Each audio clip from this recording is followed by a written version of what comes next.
ফিরে আসনি তুমি আপন ঘরে,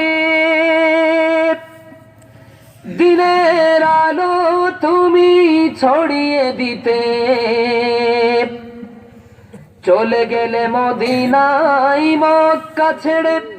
হে রাসূল তোমাকে ভুলি আমি কেমন করে। আল্লাহুম্মা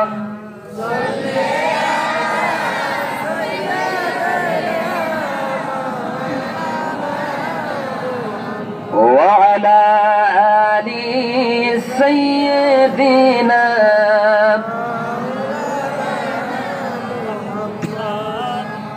এমন জীবন তুমি করিবে গঠন,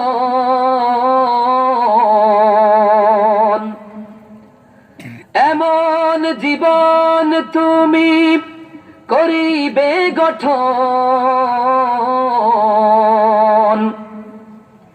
মরিলেও হাসবে তুমি, কাঁদিবে ভুবন।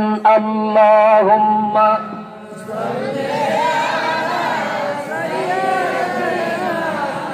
مولانا محمد وعلى آل سيدنا.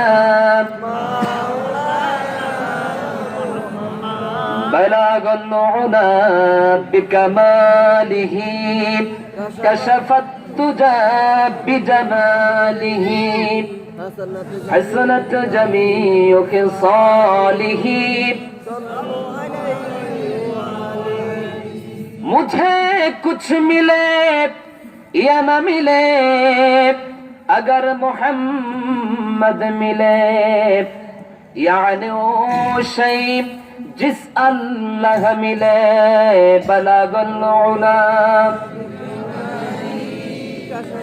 कशफत दुजा बिजमालिही, हसनत जमीउ खिसालिही। বাংলাদেশের প্রাচীনতম মুসলিম অধ্যুষিত জনপদ, প্রাণপ্রিয় নোয়াখালী জেলার দক্ষিণাঞ্চল,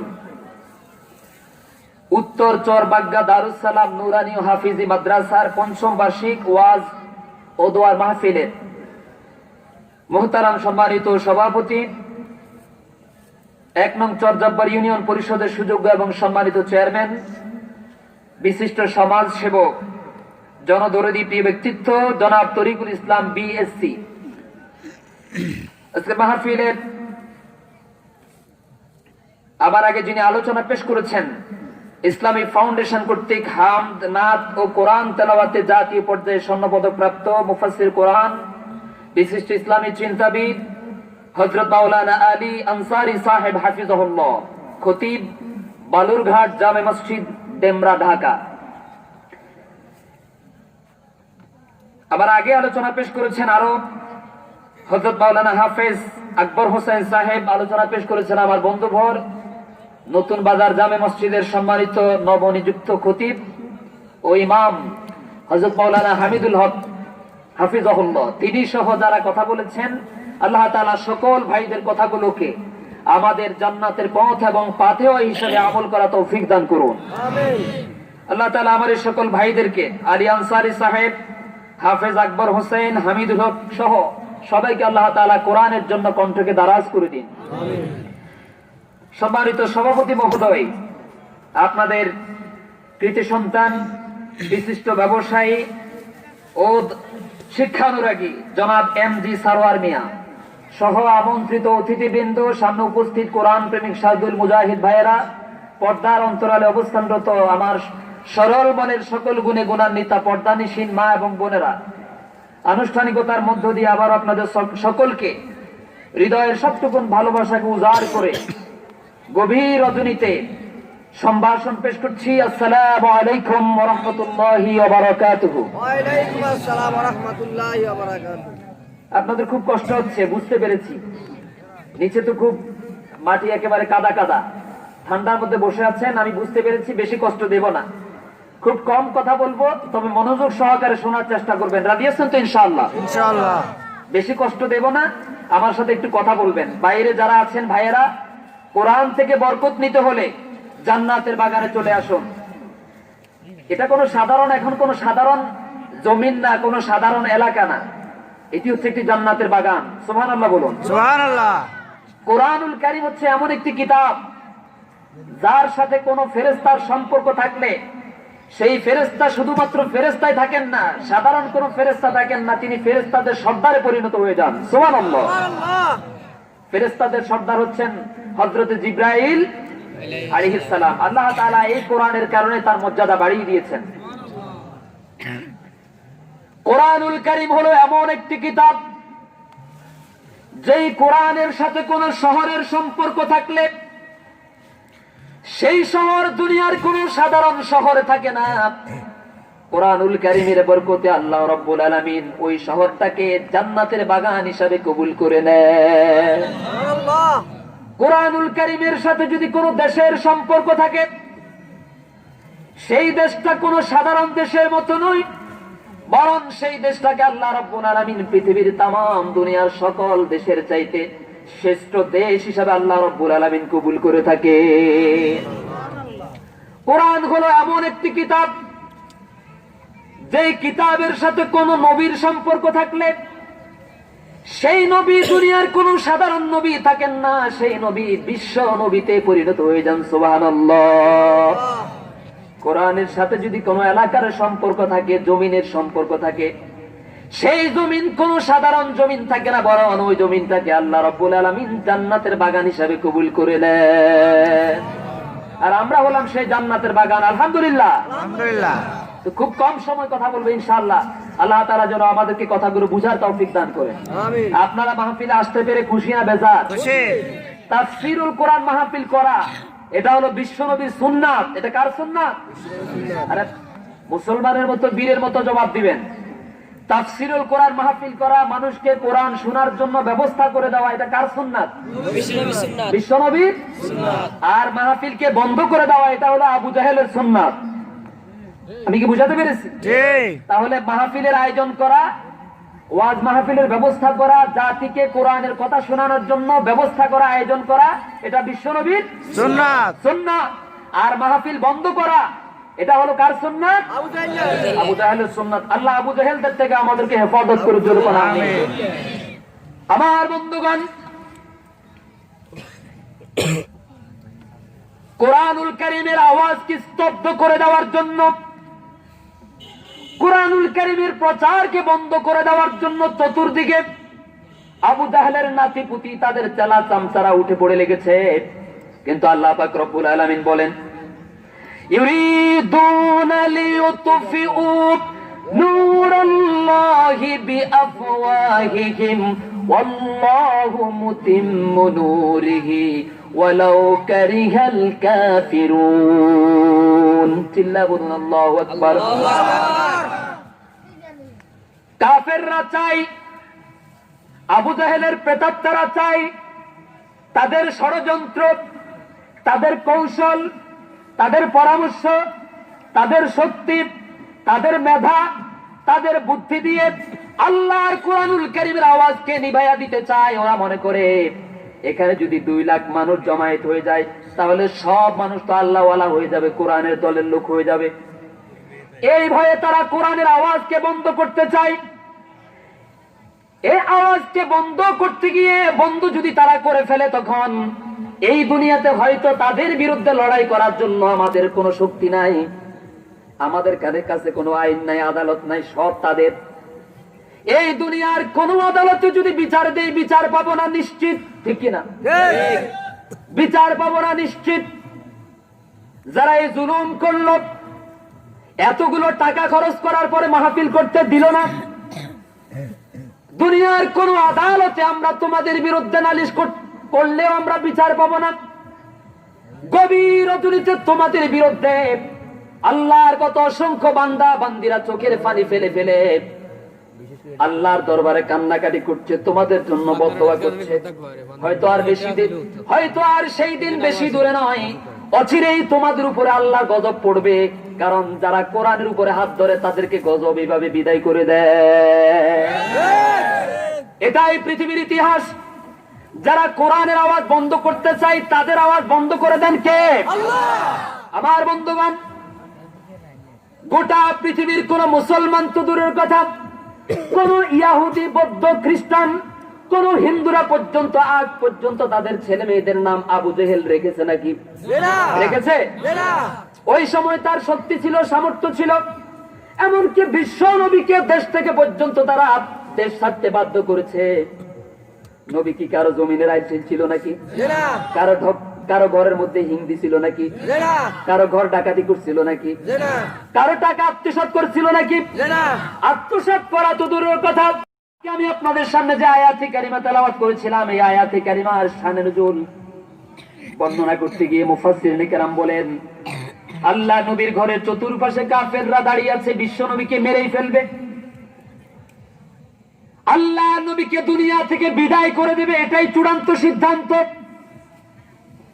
কিন্তু রাখার মালিক কে? আল্লাহ। যারা বিশ্ব নবীকে মারার জন্য বাড়ির চতুর্দিক ঘেরাও করেছেন, পৃথিবীর বুকে আজ তাদের কোনো নাম নিশানা নাই, কিন্তু তামাম পৃথিবীতে এমন একটা সেকেন্ডও বাদ যায় না যেই সময় আমার নবীজির নাম উচ্চারণ করা হয়, ঠিক কিনা? আল্লাহ নবীজি হযরত আলী রাদিয়াল্লাহু তাআলা আনহুকে বললেন, আলী রে শোনো। আর আল্লাহ রাব্বুল আলামিন এই মাত্র জিবরাইল আলাইহিস সালামকে পাঠালেন মেসেজ নিয়ে, আমি যেন মক্কা থেকে মদিনায় চলে যাই। এই নাও, এই যে মক্কার অমুক কাফেরের অমুকের ছেলের এই স্বর্ণ আমার কাছে জমা আছে, আমানত আছে, অমুকের টাকা পয়সা আমার কাছে জমা আছে, অমুকের দলিল আমার কাছে জমা আছে। আলী, আমি যদি মদিনায় চলে যাই, আগামীকাল সকালবেলা মক্কার সব কাফের বেঈমানদের কাছে তাদের সব আমানত ফিরাইয়া দিও। এমন উন্নত চরিত্র, এমন আদর্শ যেই নবীর ছিল, সেই নবী শুধুমাত্র কেবলমাত্র একটা মাত্র কারণেই নিজের মাতৃভূমি মক্কা থেকে মদিনায় হিজরত করতে বাধ্য হয়েছেন। অপরাধ হলো একটাই, তিনি বলেছেন লা ইলাহা ইল্লাল্লাহু মুহাম্মাদুর রাসূলুল্লাহ সাল্লাল্লাহু আলাইহি ওয়াসাল্লাম। এই কথাটা বলা কি অন্যায়? তো আস্তে আওয়াজ দিলেন, এই কথাটা বলা কি অপরাধ? আমার বন্ধুগণ, আল্লাহ পাক রব্বুল আলামিন বলেন, ওরা তাদের কৌশল দিয়ে, ওরা তাদের ক্ষমতা দিয়ে, ওরা তাদের জনবল দিয়ে, ওরা তাদের মুখের ফুৎকার দিয়ে আমার কোরআনের আওয়াজকে নিভাইয়া দিতে চায়। এই কথাটা আমি কি বাড়ি থেকে বানাই আনছি নাকি আল্লাহ বলেছেন? জোরে বলুন।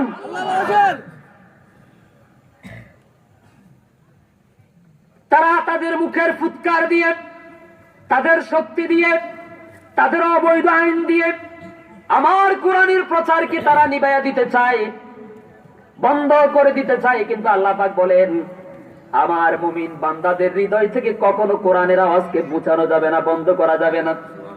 যতই তারা চেষ্টা করুক না কেন, যতই কৌশল অবলম্বন করুক না কেন, আল্লাহ বলেন, আমি আমার এই কোরআনের নূরকে কিয়ামত পর্যন্ত প্রজ্বলিত করে রাখবো। এতে করে তাদের অন্তরের মধ্যে যতই জ্বালা যন্ত্রণা হোক, যতই তাদের কাছে খারাপ লাগুক না কেন, যতই তাদের কাছে অপছন্দ লাগুক না কেন, আমি আল্লাহ তাতে কিছুই আসে যায় না। কোরআন কিয়ামত পর্যন্ত অবশিষ্ট থাকবে। আমরা কি কোরআনের পক্ষে নাকি বিপক্ষে? আমরা কি কোরআনে যেটা নাই, হাদিসে যেটা নাই, আমরা তার পক্ষে নাই? আমি কি বুঝাতে পেরেছি? কোরআনে যেটা নাই, আমার বাবাও যদি সেটা করতে চায়, আমি আমার বাবার পক্ষে নাই, আমি কার পক্ষে? বলুন। কোরআনের পক্ষে থাকতে গিয়ে যদি আমার মায়ের বিরুদ্ধে চলে যায়, মা ছাড়তে পারি, কোরআন ছাড়তে রাজি নয়। রাজি আছেন তো আপনারা? তাহলে তাফসীর মাহফিলের আয়োজন করা, এটা হলো মুহাম্মদ সাল্লাল্লাহু আলাইহি সাল্লামের সুন্নাত। আর মাহফিল বন্ধ করা, এটা হলো আবু জাহেলের সুন্নাত। ওর কাজই হলো যেখানে মুহাম্মদ সেখানে ঠেকাও, যেখানে কোরআনের আলোচনা সেখানেই ঠেকাও। কোরআনে আছে না নাই? আছে না নাই? তাদের সেই কথা আল্লাহ নিজেই বলছেন, যেখানে কোরআনের কথা সেখানে ঠেকাও। وقال الذين كفروا লা তাসমাউ লিহাযাল কুরআন ওয়ালগাউ ফীহি লাআল্লাকুম তাগলিবুন। মুহাম্মদ সাল্লাল্লাহু আলাইহি ওয়াসাল্লাম কোরআনের দাওয়াত দেন, মানুষদেরকে জড়ো করে কোরআনের কথা, আল্লাহর কথা মানুষকে শোনান। এতে করে আবু জেহেলের কলিজা এবং তার প্রেতাত্মা যারা রয়েছে, তার সেলা সামসা যারা রয়েছে, তাদের কলিজার মধ্যে আগুন ধরে গেল। আবু জেহেল চূড়ান্ত ভাবে আইন পাশ করলো, যেখানে কোরআন সেখানেই তোমরা হট্টগোল বাঁধাইয়া দাও। ওই সুন্নাত আজও পৃথিবীতে আছে নাকি নাই? আছে। আসতে বলছেন কেন? আছে। ওই সুন্নাত আজও আছে নাকি নাই? আছে। তাহলে বোঝা গেল আবু জেহেল চলে গেছে, ওর সুন্নাতের অনুসারীরা এখনো দুনিয়াতে আছে। আর আফসোস লাগে, আমাদের তাফসিরুল কোরআন মাহফিল, আমাদের ওয়াজ মাহফিল হিন্দুরা বন্ধ করে না, ঠিক কিনা বলে? আমাদের মাহফিল বন্ধ করে কারা? মসজিদে জুমার দিন খুতবা দিতে পারি না, আমার মুসল্লির সামনে আনি। আফসোসের বিষয়, দুঃখের বিষয়, পরিতাপের বিষয়। আজকে আমরা দাবি করি যে আমরা 90% মুসলমানের দেশ। এর থেকে ভুয়া কথা, এর থেকে মিছা কথা আর একটা হতে পারে না। আল্লাহ বলছেন ওমা ইউমিনু আকসারুহুম বিল্লাহি ইল্লা হুম মুশরিকুন। আল্লাহ বলছেন ইমানদারদের মধ্যে অধিকাংশই মুশরিক, অধিকাংশই মুশরিক। তারা আমি আল্লাহর কথা ভালো লাগে না, আল্লাহর আইন ভালো লাগে না, তারা তাদের তৈরি করা মতাদর্শ দিয়ে চলতেই তারা পছন্দ করে। বুঝাতে পেরেছি কথা? তাহলে আমরা এমন একটা মাহফিলে এসেছি, এমন একটা তাফসিরুল কোরআন মাহফিলে এসেছি যে মাহফিলটা চালু করেছেন মুহাম্মদুর রাসূলুল্লাহ, আর পৃথিবীতে সর্বপ্রথম মুফাসসির হলেন আমাদের সকলের কলিজার টুকরা আখিরি জামানার পয়গম্বর মুহাম্মদুর রাসূলুল্লাহ সাল্লাল্লাহু আলাইহি ওয়াসাল্লাম। তিনি হলেন সর্বপ্রথম মুফাসসির। আলহামদুলিল্লাহ বলেন। আমরা শুধু তার কথাগুলোকে আপনাদের সামনে নকল করে শোনাইয়া দেই, আমরা মুফাসসির নই। বুঝাতে পেরেছি? আমরা আপনাদের সামনে কথাগুলো, রাসূল যে কথাগুলো বলে গেছেন সেই কথাগুলো আমরা আপনাদের সামনে উপস্থাপন করি। আমরা মুফাসসির, মুফাসসির হলেন মুহাম্মদুর রাসূলুল্লাহ সাল্লাল্লাহু আলাইহি ওয়াসাল্লাম। সম্মানিত উপস্থিতি, করোনা কিন্তু এখনো চলে যায় নাই, গেছে নাকি? না। যখন টেলিভিশন টক শোতে নাস্তিক ওই মহিলাগুলো বলেছিল যে করোনাতে যদি কেউ মারা যায় তাহলে তাকে পেট্রোল ঢেলে পুড়িয়ে ফেলো, বলেছিল কিনা? বলেছে কিনা? সেই সময় মুসলমানদেরকে পেট্রোল মেরে, করোনায় আক্রান্ত হয়ে যদি কেউ মারা যায় তাদেরকে পেট্রোল মেরে পুড়িয়ে ফেলার জন্য নির্দেশ দেওয়া হয়েছে। সেই সময় যে আলেমরা জীবনের ঝুঁকি নিয়ে তোমাদের জানাজার খাট বহন করেছে, তোমাদেরকে কবরস্থ করেছে, সেই আলেমদের গায়ে তোমরা হাত তুলেছো। মনে রাখবে, এখনো করোনা যাই নাই, আল্লাহর গজব এখনো জমিনে আছে।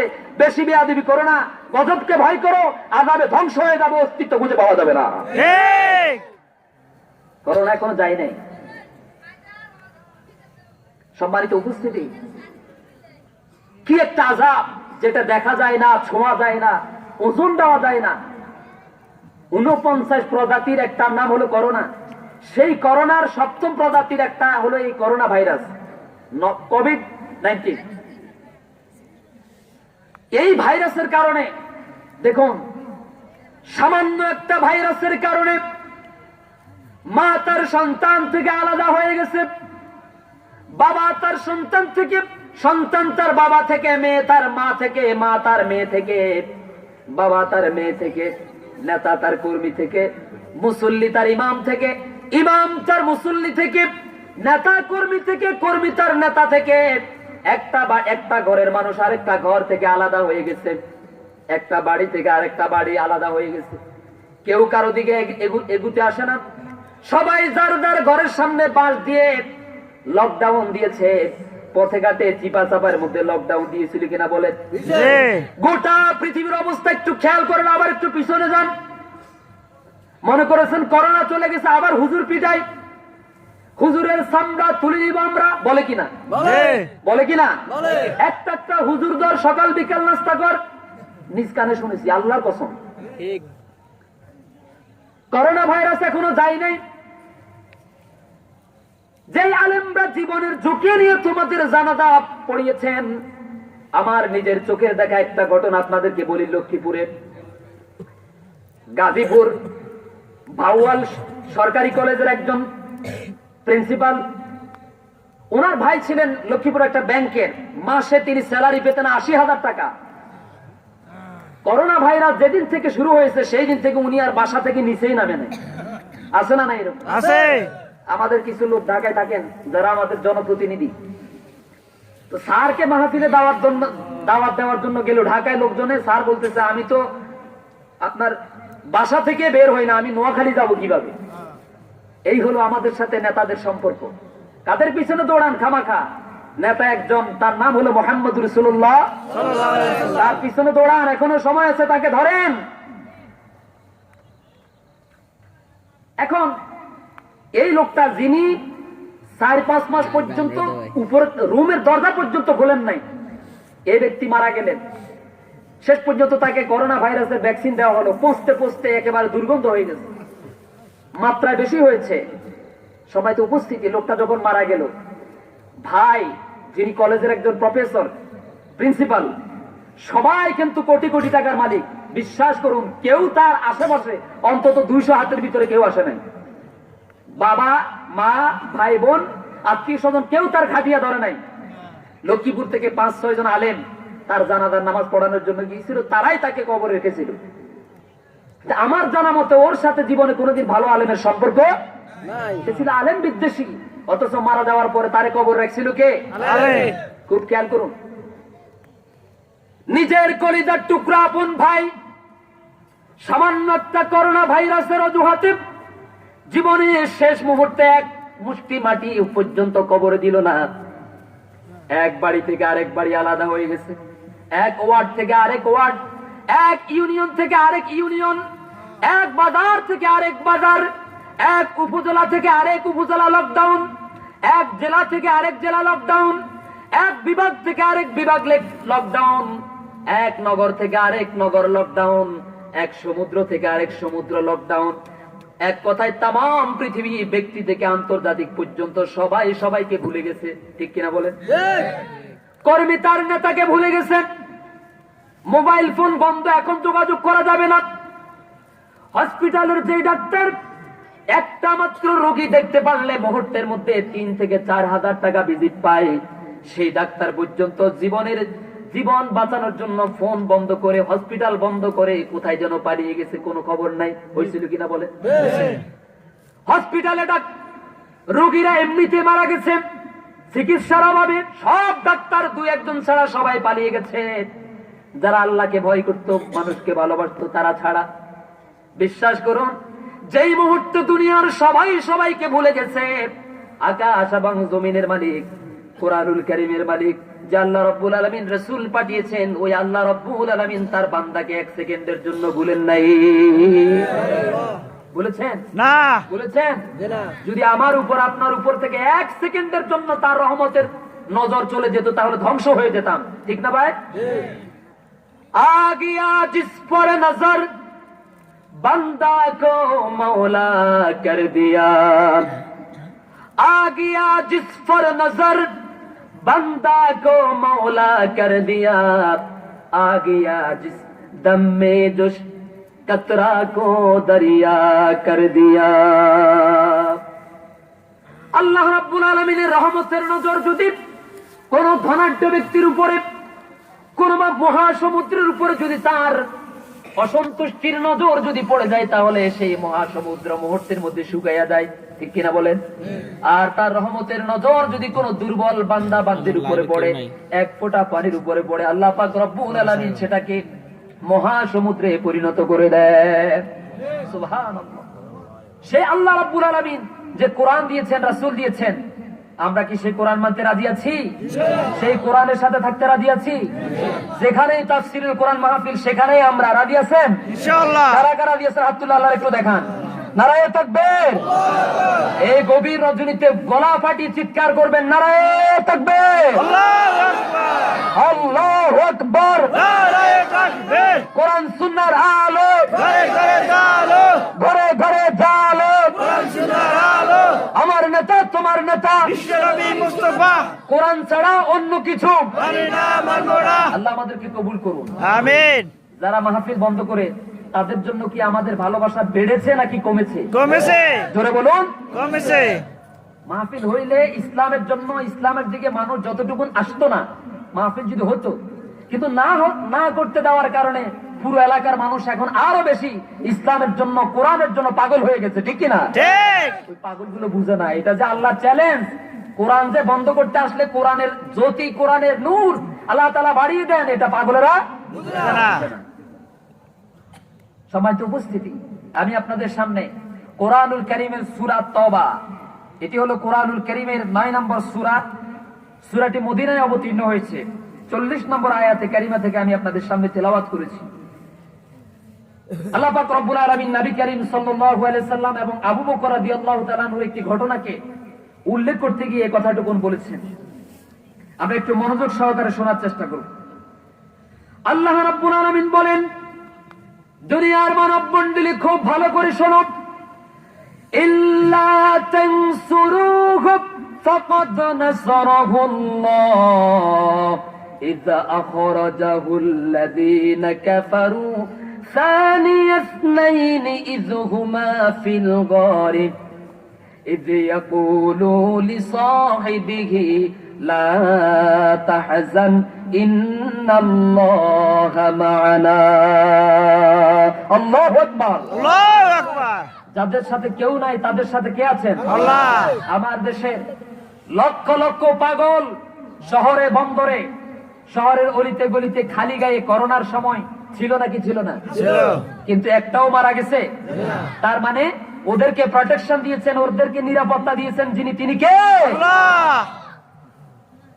যতই একেবারে গ্লাসের ভিতরে, চার দেওয়ালের ভিতরে যতই বন্দী থাকুন, মৃত্যু থেকে বাঁচার জন্য, মৃত্যু থেকে বাঁচা সম্ভব না। বরং ইমানদারদের জন্য মৃত্যু হলো এটা উপহার স্বরূপ, হাদিয়া স্বরূপ, ঠিক কিনা? ঠিক। তার কারণ হলো আমার যত তাড়াতাড়ি মৃত্যু হবে আমি তত তাড়াতাড়ি আমার মালিকের সাথে মিলতে পারবো। আল্লাহু আকবার। আমার মৃত্যু দেরিতে হওয়া মানেই হলো আমার মালিকের সাথে মিলতে আমার দেরি হয়ে যাওয়া। আমার মৃত্যু যত তাড়াতাড়ি হবে তত তাড়াতাড়ি আমি আমার রাসূল মুহাম্মদ রাসূলুল্লাহ সাল্লাল্লাহু আলাইহি সাল্লামের সাথে দিদারে সাক্ষাৎ হতে পারবো। সুবহানাল্লাহ।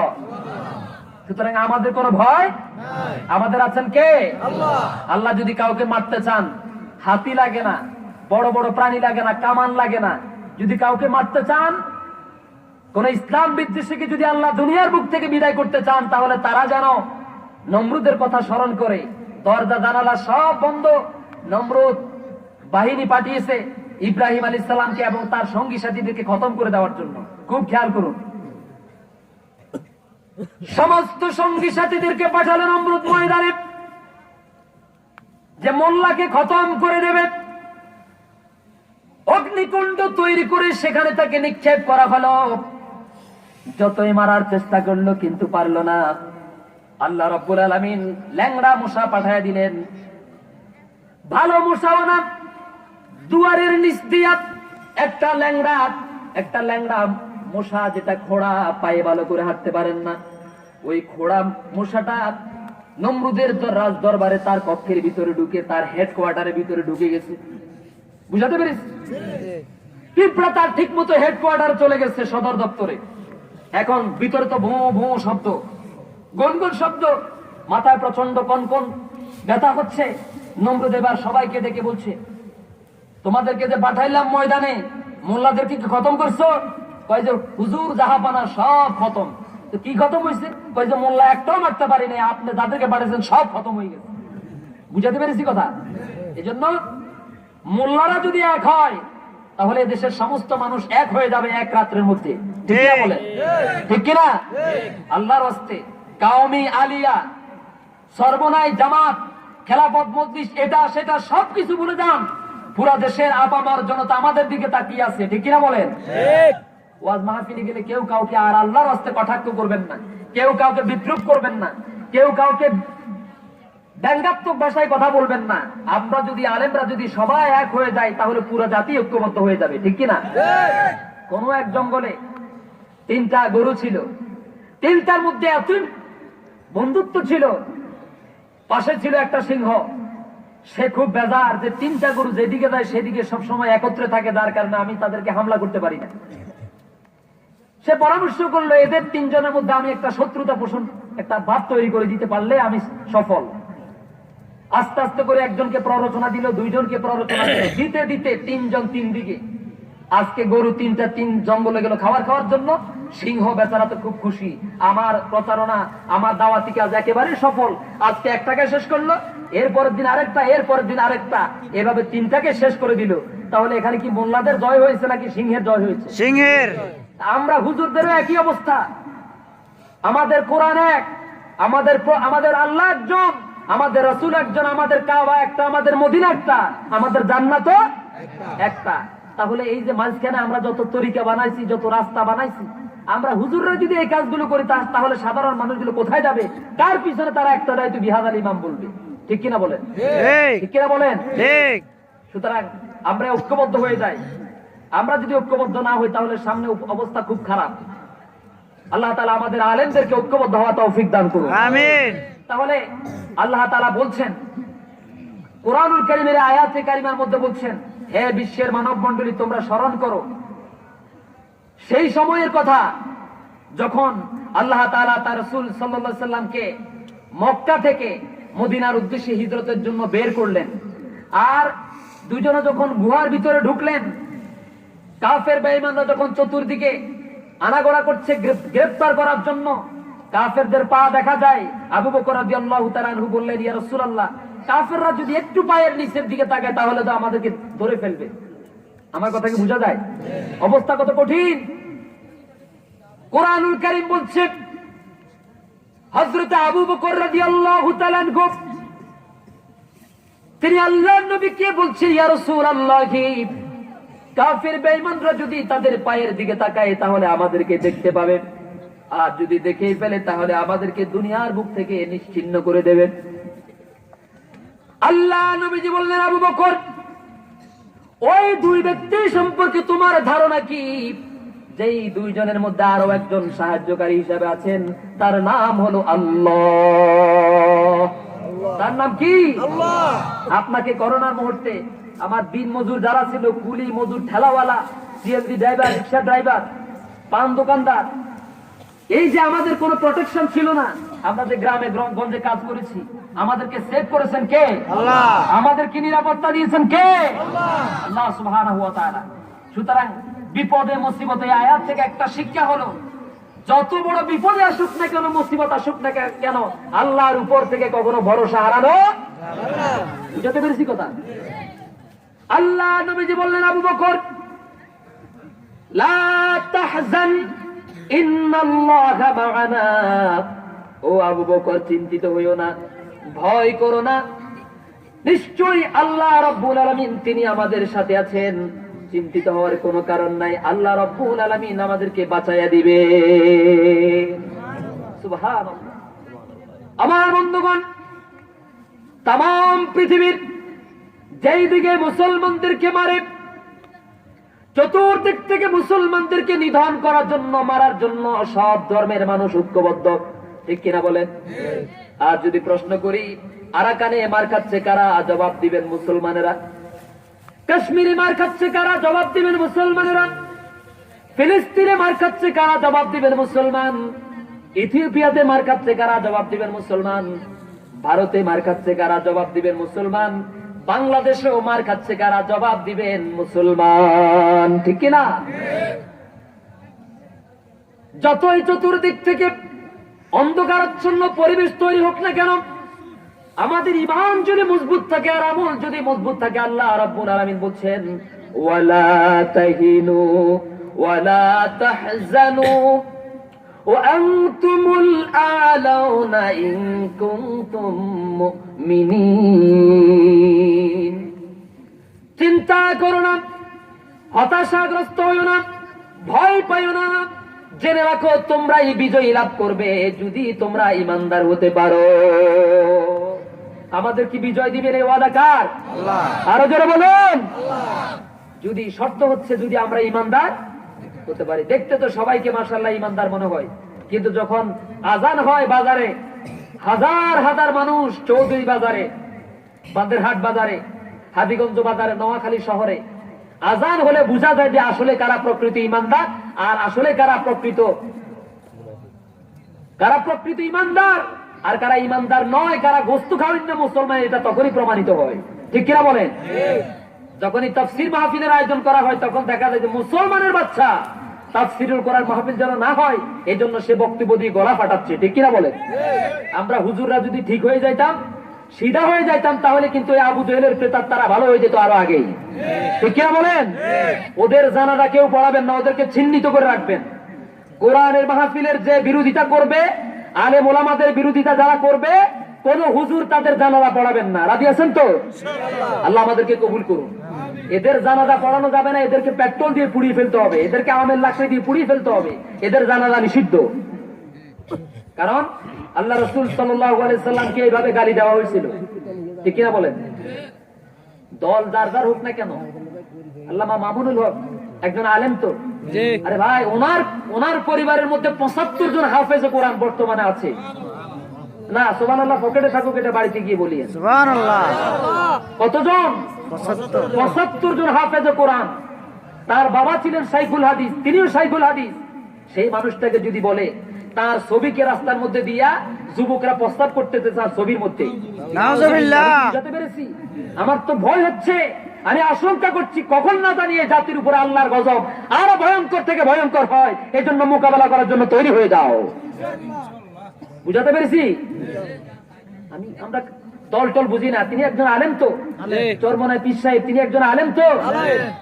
আমরা এরপর জোনায়েদ বাবুনগরী, দেশের শীর্ষস্থানীয় কওমি মাদ্রাসার একজন শাইখুল হাদিস, কত বড় আলেম, আল্লাহওয়ালা বড় বুজুর্গ, তার মতো আলেমকে পর্যন্ত বলছে জোনায়েদ বাবুনগরীর গালে গালে জুতা মারো, তালে তালে। আমার বন্ধুগণ, আল্লাহ নবীজি সাল্লাল্লাহু আলাইহি সাল্লাম যখন এই কোরআনের কথাগুলো মক্কার মানুষদের কাছে বলেছেন, কাবা ঘরের ভিতরে 360টা দেবদেবী আছে, সেখানে ইব্রাহিম আলাইহিস সালামের মূর্তিও ছিল। খুব খেয়াল করুন, কাবা ঘরের 360টা মূর্তির মধ্যে ইব্রাহিম আলাইহিস সালামের মূর্তিও ছিল, ইসমাইল আলাইহিস সালামের মূর্তিও ছিল, ইউসুফ, ইসহাক এদের মূর্তিও ছিল।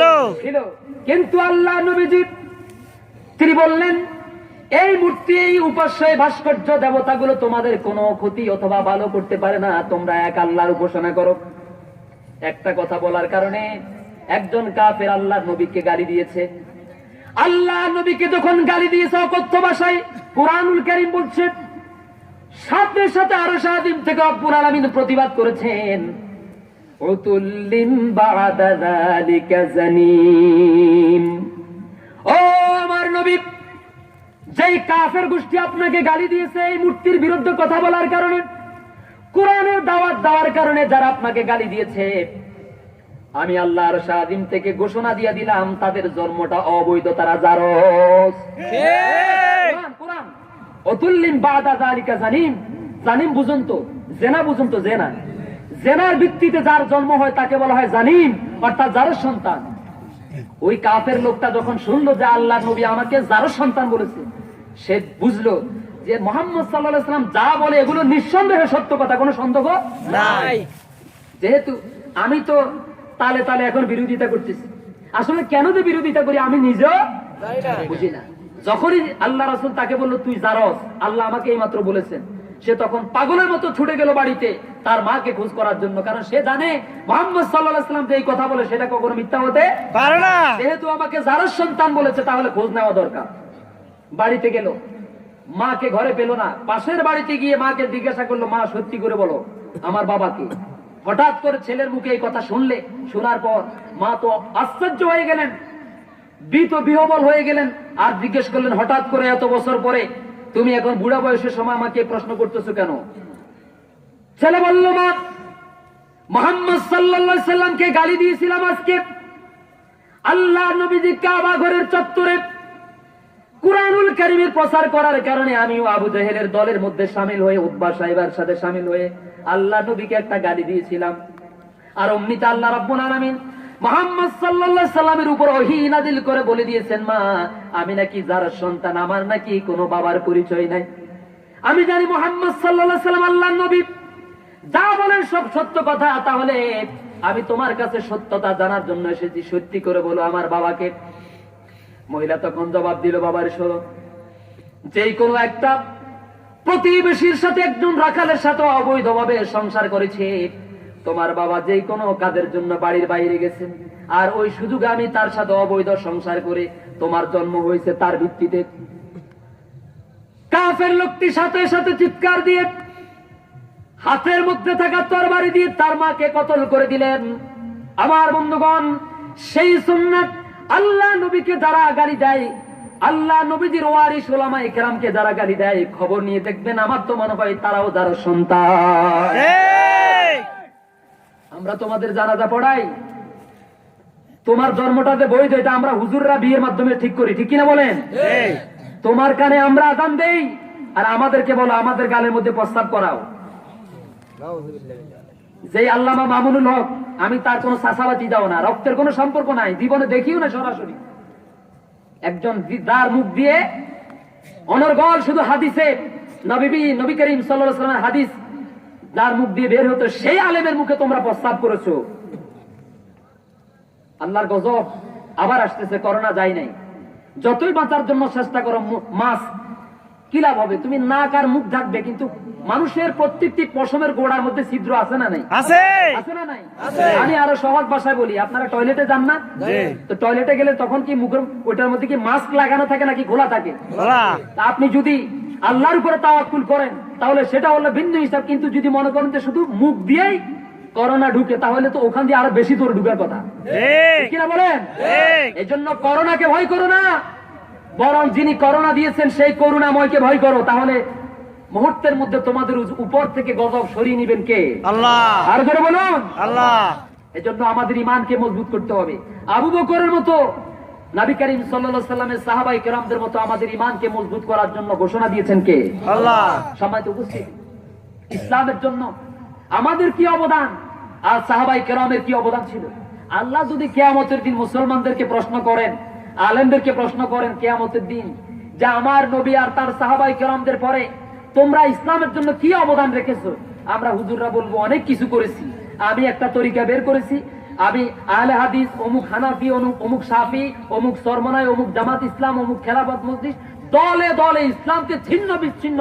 আসলে ইসলাম কোনটা এটা কিন্তু আমরা এখনো বুঝতে পারি নাই। আমার কাছে আসলে মনে হয় যেন, আমার ওয়াজ শুনলে মনে হয় যেন এটাই ইসলাম, ঠিক কিনা? বরিশাল চরমনায় গেলে ওই হুজুরের কথা শুনলে মনে হয় যেন এটাই ইসলাম, আবার আরেক হুজুরের ওয়াজ শুনলে মনে হয় যেন এটাই ইসলাম। আসলে কোনটা ইসলাম এখনো পর্যন্ত আমরা বুঝতে পারি নাই, ঠিক কিনা বলেন? এজন্য বুঝার জন্য আমাদেরকে কোরআনের কাছে আসা লাগবে, তাফসীরুল কোরআন মাহফিলে যাওয়া লাগবে, নবী করিম সাল্লাল্লাহু আলাইহি ওয়াসাল্লামের আদর্শ মানা লাগবে। তাহলে আল্লাহ তাআলা আমাদেরকে সঠিক রাস্তা দেখায় দিবেন। জোরে কোন আমিন। আমিন। দেখুন, ইমাম আযম আবু হানিফা রাহিমাহুল্লাহ তাআলা, আমি শেষ করে দিব খুব সংক্ষিপ্ত সময়ের মধ্যে। তিনি ইমাম আবু হানিফা রাহিমাহুল্লাহ তাআলা, তিনি ছিলেন তাবেঈ। তার জীবদ্দশায় তিনি 15 জন সাহাবীকে সরাসরি চোখে দেখেছেন। আলহামদুলিল্লাহ বলেন। আলহামদুলিল্লাহ। আবার কেউ বলেছেন 8 জন, কেউ বলেছেন 4 জন। তিনি শরীয়তের মাসালা মাসাইল বর্ণনা করতে গিয়ে যেই কথাগুলো বলেছেন, পরবর্তীতে ইমাম শাফি রাহিমাহুল্লাহ তাআলা সেই কথা বলেন নাই যে ইমাম আবু হানিফার আকীদা খারাপ ছিল, বলেছেন নাকি? না। ইমাম আবু হানিফা কাফের, মুশরিকদের দালাল, ইহুদিদের দালাল, এই কথা বলেছে না।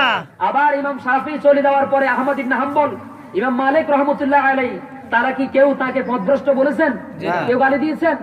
আজ পর্যন্ত দুনিয়ার এখানে অনেক আলেম ওলামা রয়েছেন, কোন ইমাম, চার মাযহাবের কোন ইমামকে কটাক্ষ করে গালিগালাজ করেন নাই। আর আমরা হুজুররা, আমাকে মানুষ এনেছে ওয়াজ করার জন্য, 60,000 70,000 1 লাখ টাকা দিয়ে 1.5 ঘন্টা ওয়াজ করবো, পৌনে 1 ঘন্টায় আমি আরেক হুজুরের বিরুদ্ধে কথা বলি, ঠিক কিনা বলেন? ঠিক কিনা বলেন? অথচ ইমাম শাফি রাহিমাহুল্লাহ তাআলা, ইমাম আবু হানিফা রাহমাতুল্লাহ আলাইহি যখন কবর জিয়ারত করতে গেলেন, ইমাম আবু হানিফা রাহমাতুল্লাহ আলাইহি যেভাবে নামাজ পড়তেন, হাত বাঁধতেন, রুকু করতেন, নামাজ আদায় করতেন, ঠিক সেইভাবে তিনিও করতেন।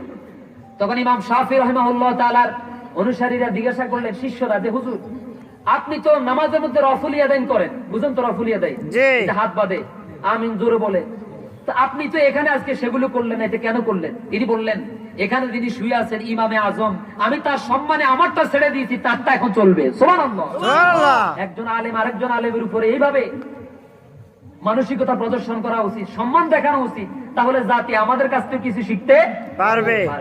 সম্মানিত উপস্থিতি, আল্লাহ তাআলা কিয়ামতের দিন যদি প্রশ্ন করেন আমাদেরকে, তোমরা ইসলামের জন্য কি অবদান রেখেছো? আমরা কি জবাব দিতে পারবো? পারবো না।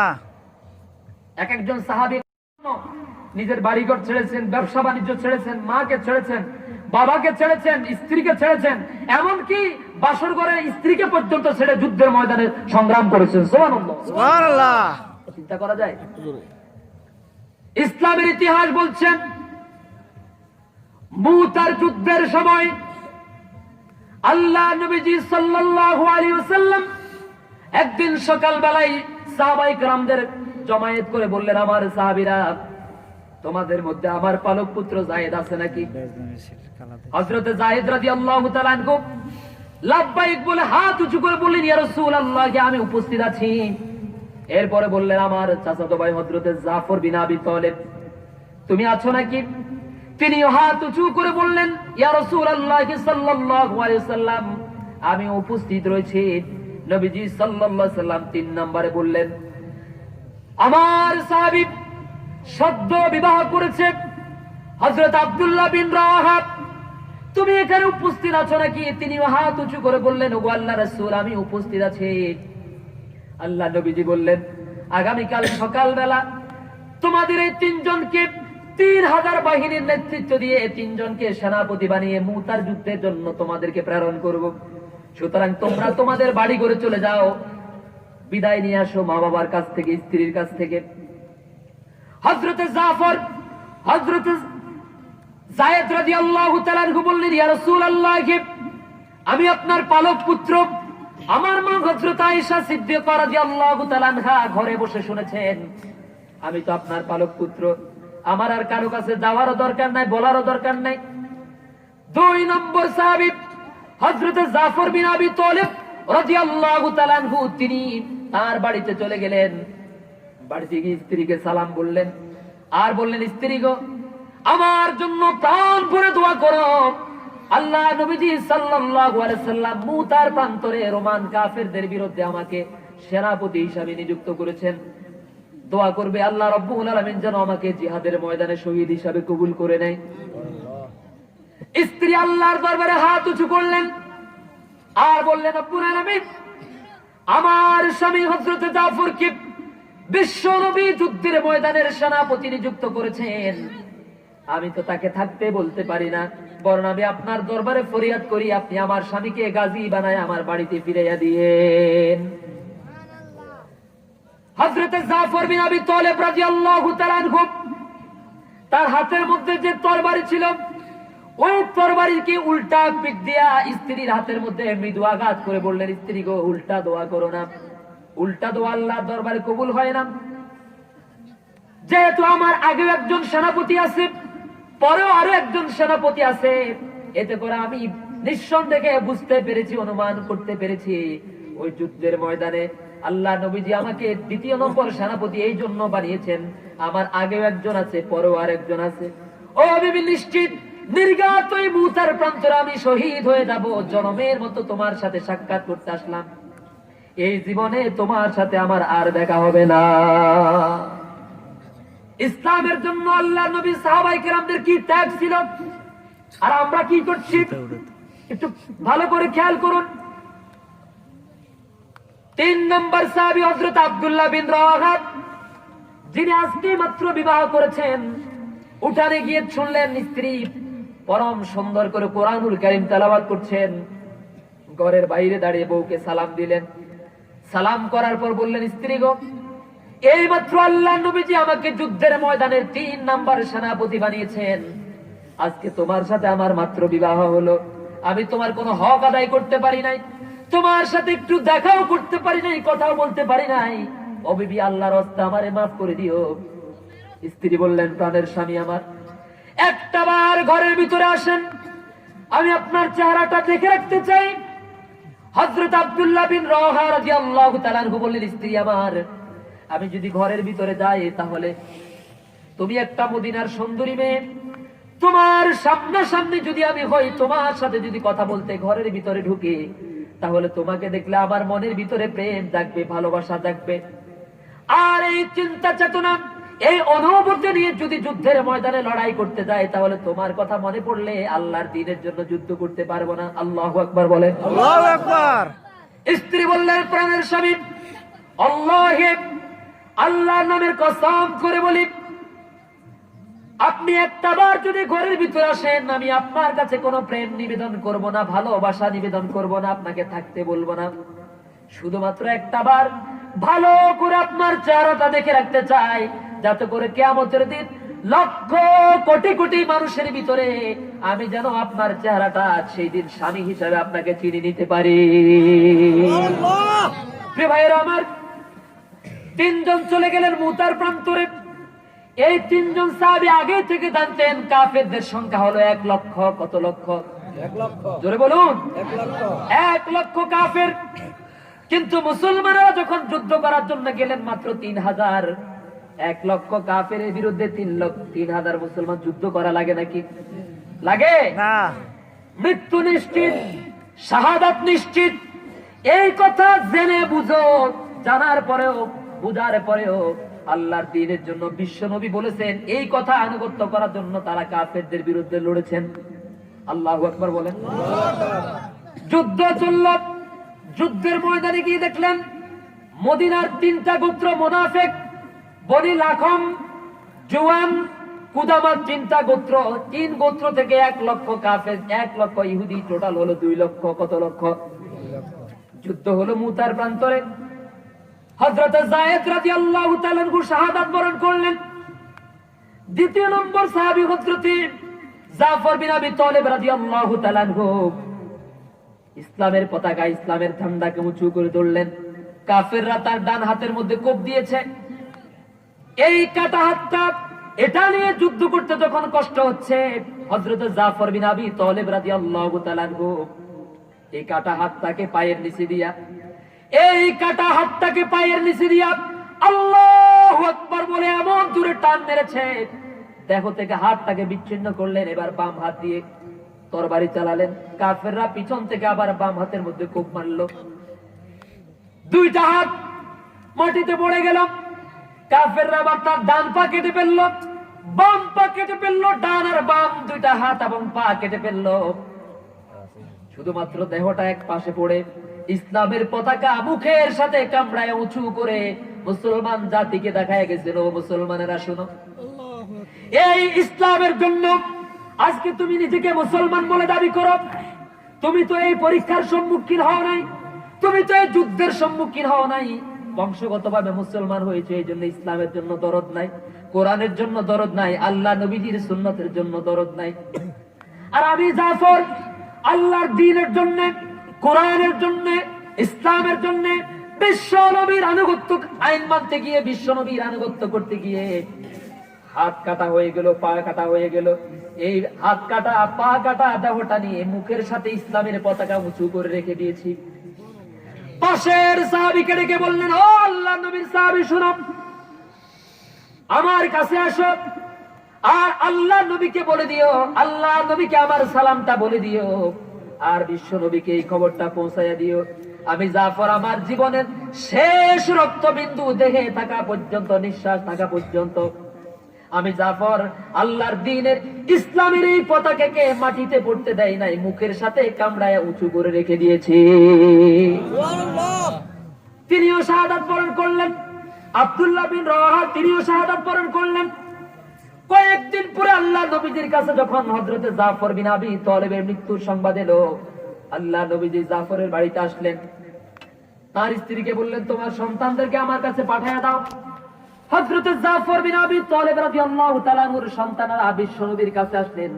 আল্লাহ নবীজি বুকে নিয়ে আদর করলেন, চোখের থেকে পানি ফেললেন, আর হযরত জাফরের জন্য আল্লাহ দরবারে দোয়া করলেন, আল্লাহুম্মা খলুফ জাফরান ফি আহলিহি, আল্লাহুম্মা খলুফ জাফরান ফি ওয়ালাদিহি।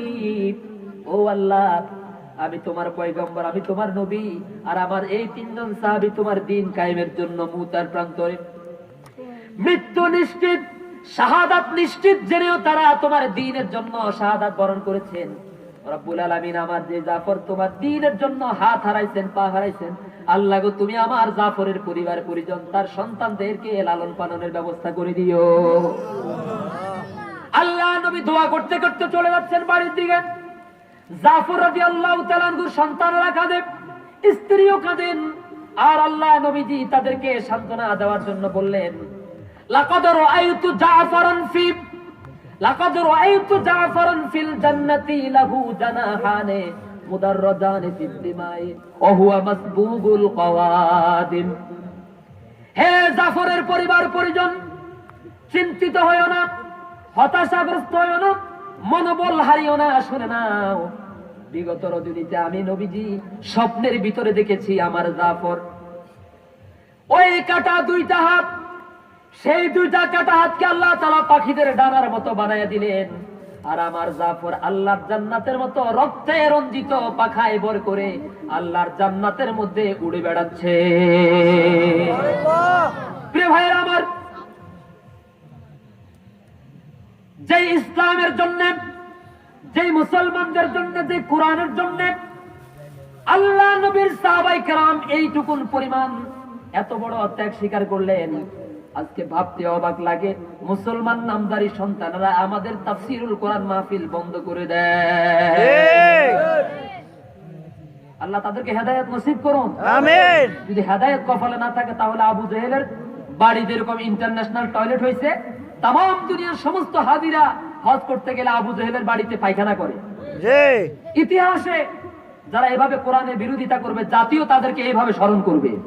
সুতরাং কখনো মাহফিল বন্ধ করবেন না। হতে পারে এই মাহফিলটা আপনার নাজাতের কারণ হয়ে যাবে, ঠিক কিনা বলেন? ভাইয়েরা আমার, সাহাবায়ে কেরাম এইভাবে আল্লাহর দ্বীনের জন্য জীবন দিয়েছেন, এইভাবে বাড়িঘর ত্যাগ করেছেন, হিজরত করেছেন, এমনকি যুদ্ধের ময়দানে বাবার বিরুদ্ধে ছেলে, ছেলের বিরুদ্ধে বাবা, একজনের বিরুদ্ধে আরেকজন লড়াই করেছেন, কেউ কাউকে 1 ইঞ্চি পরিমাণ ছাড় দেন নাই। মক্কা বিজয়ের পর হযরত আবু বকর রাদিয়াল্লাহু তাআলা আনহুর ছেলে হযরত আব্দুর রহমান রাদিয়াল্লাহু তাআলা আনহু বলছেন যে, আব্বা, আমি বদরের যুদ্ধে যখন যুদ্ধ করতে গেছিলাম তখন সেখানে আপনাকে আমি আমার তরবারের কাছে, আমার হাতের মুঠোর কাছে আমি আপনাকে কয়েকবার পেয়েও আপনাকে মারি নাই। আর হযরত আবু বকর রাদিয়াল্লাহু তাআলা আনহু বললেন, প্রিয় বৎস, তুমি তো আমাকে বারবার পেয়েও আমাকে মারো নাই, আল্লাহর কসম, আমি যদি তোমাকে যুদ্ধের ময়দানে আমার হাতের কাছে একবার পেতাম তাহলে দেহ থেকে তোমার কল্লাকে বিচ্ছিন্ন করে দিতাম। সুবহানাল্লাহ। ইসলামের জন্য এই হচ্ছে তাদের কোরবানি। সুতরাং বিপদে মুসিবতে কখনো ভয় পাওয়া যাবে না, চিন্তিত হওয়া যাবে না। আমরা যদি ইমানদার হই, আমাদেরকে বিজয় দিবেন কে? আল্লাহ। দল মত নির্বিশেষে, আওয়ামী লীগ বুঝি না, বিএনপি, জামাত ইসলাম, চরমনাই কিচ্ছু বুঝি না, আমাদের সকলের মালিকের নাম কি? আল্লাহ। আরো জোরে বলুন, আল্লাহ। মুসলমানের মতো গভীর রজনীতে জবাব দিন, আমাদের সকলের মালিক কে? আল্লাহ। আমাদের নবীজির নাম কি? মুহাম্মদ রাসূলুল্লাহ। আমাদের কিতাবের নাম আল কোরআন। আমরা যখন জামাত ইসলামের কোন লোক মারা গেল কবরে রাখার সময় বলি বিসমিল্লাহি ওয়া আলা মিল্লাতে রাসূলুল্লাহ। খুব ভালো করে খেয়াল করুন। আওয়ামী লীগ বিএনপির কোন লোক মারা গেল আমরা বলি বিসমিল্লাহি ওয়া আলা মিল্লাতে রাসূলুল্লাহ। বিসমিল্লাহে আল্লাহর নামে, ওয়া আলা মিল্লাতে রাসূলুল্লাহ মানে তোমাকে আল্লাহর নামে রাসূলের দলে দিয়ে দিলাম। খুব খেয়াল করুন, এটা হলো এই দোয়ার অর্থ। আল্লাহর নামে কার দলে? রাসূলের দলে। এখন প্রশ্ন হলো, যে লোকটা তাফসীরুল কোরআন মাহফিল বন্ধ করলো, পরামর্শ দিল, সহযোগিতা করলো, ওরে মাটি দেওয়ার সময় তো আমরা হুজুররা এই দোয়াটা পড়ি, ঠিক কিনা বলেন? তাহলে ওইটা ছিল চোর, আর যেগুলো এই কথা বলি তারে কবর রাখে, এগুলো হলো ডাকাত। আজ থেকে কাউকে কবর রাখার আগে চিন্তা করবেন এই লোকটার সাথে রাসূলুল্লাহর দলের সম্পর্ক ছিল কিনা, এই লোকটা তার মাথা থেকে শুরু করে পা পর্যন্ত আল্লাহ রাসূলের আদর্শ ছিল কিনা, এই লোকটার সাথে কোরআন হাদিসের সম্পর্ক ছিল কিনা। যদি থাকে তাহলে বিসমিল্লাহি ওয়া আলা মিল্লাতে, আর যদি না থাকে তাহলে এই দোয়া পড়বো না। রাজি আছেন তো? রাজি আছেন তো? 70 বছর 80 বছরের হায়াত পাইছে, সুযোগ যখন পাইছে তখন আলেমদেরকে বাঁশ দিছে, ঠিক কিনা বলেন? আলেমদেরকে বাঁশ দিছে। যেখানে কোরআন সেখানে বাঁশ, যেখানে রাসূলুল্লাহর সুন্নাত সেখানে বাঁশ দিছে। আর মরার পরে কয় যে বিসমিল্লাহি ওয়া আলা মিল্লাতি রাসূলিল্লাহ। মরার পরে ওর দুর্গন্ধযুক্ত লাশটা বউ পছন্দ করে না, দুনিয়ার কেউ পছন্দ করে না, দুর্গন্ধ, কয় যে তাড়াতাড়ি এটার মাটির ভিতর খেদা। আর সেই দুর্গন্ধ লাশটা আপনি দিলেন রাসূলের দলে। এটা কি ইনসাফ হইল? এটা কি ইনসাফ হইল? এজন্য আজকে এখান থেকে যাওয়ার পরে বাড়িতে গিয়ে একটু শুয়ে শুয়ে চিন্তা করবেন, আসলে আমার পিছনের জিন্দেগি আমি কোথায় ব্যয় করেছি।